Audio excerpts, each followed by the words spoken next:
ይህንን ጥያቄ አንድ ጊዜ መልሱልኝ። ሰው እግዚአብሔርን ሊሰርቅ ይችላልን?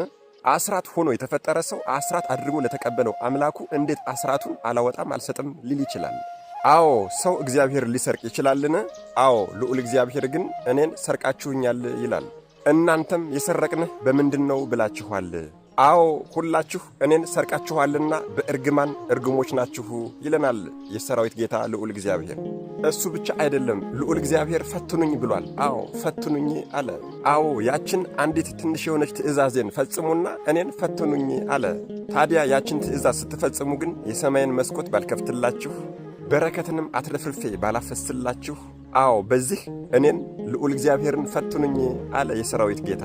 ቤታችን በበረከት እንዲሞላ ከእርግማን ነፃ እንድንሆንና ሀገራችን ሰላም እንድትሆን እንዲሁም ደግሞ በየቤተ ክርስቲያኑ የምታዩት ልመና በሙሉ እንዲቆም ይህችን አንድ የታዘዝናትን ትእዛዝ ብንፈጽም ምን ይመስላችኋል?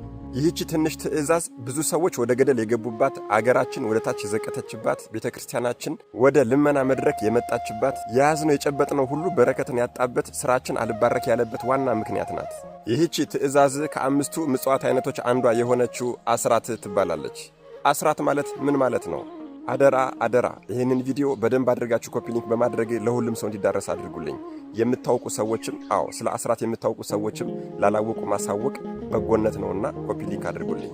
አስራት የፊት መብራት ናት። አንድ ሰው በጨለማ እየተጓዘ ከኋላው መብራት እያበሩለት ቢሄድም እንኳን ከፊቱ የሚቀድመው የራሱ ጥላ እንቅፋት እየሆነ ያስቸግረዋል። ስለዚህ ከፊት ያለውን መንገድ አጥርቶ እያየ እንዲሄድ የግድ የፊት መብራት ያስፈልገዋል ማለት ነው። ጾም፣ ጸሎት፣ ስግደትና ሌሎችን መንፈሳዊ ትሩፋቶችና ስራዎችን እንደ ኋላ መብራት እዩዋቸው። የፊት መብራት የተባለችው አስራት የተባለችው ምጽዋት ካልታከለችባቸው እነዚህ ብቻቸውን በፍጹም ዋጋ አያሰጡንም። እንግዲህ እኛ ወጣቶች እንደ መላእክት ግብር ሥራ ፍጹሙነን መኖር ባንችል እንደ እንስሳት ግን መኖር የለብንም። አስራት ማለት ከአስሩ አንዱን እጅ ለእግዚአብሔር እሰጣለሁ ብሎ ቃል መግባት ማለት ነው። አስራት ለማን ይሰጣል? አዎ አስራት ለማን ይሰጣል ስንል ምእመናን እዚህ ላይ በደንብ አዳምጡ። አስራት የሚሰጠው በመምህረ ንስሐ በኩል ነው።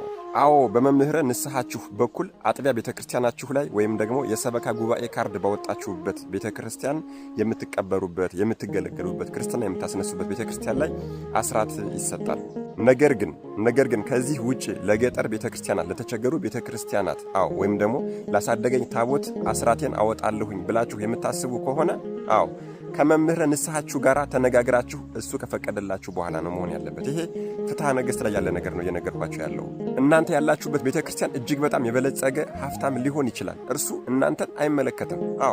ፍትሐ ነገሥት ያዘዘው ምንድነው? አጥቢያችሁ ላይ ላለ ቤተክርስቲያን በመምህረ ንስሐችሁ በኩል አስረክቡ ነው የተባለ። ለምን እንደዚህ እንዳልኳችሁ ታውቃላችሁ? አስራት ትእዛዝ ነው እንጂ ትሩፋት አይደለም። አስራት ልብ አድርጉ፣ ትእዛዝ ነው እንጂ ትሩፋት አይደለም። ትሩፋት የሚባለው ከዘጠኙ ከቀረው ላይ ከአስሩ አንዱን እጅ ስታወጡ አስራት ይባላል። የቀረው 9 አለ አይደለ? ከ9 ላይ ስታወጡ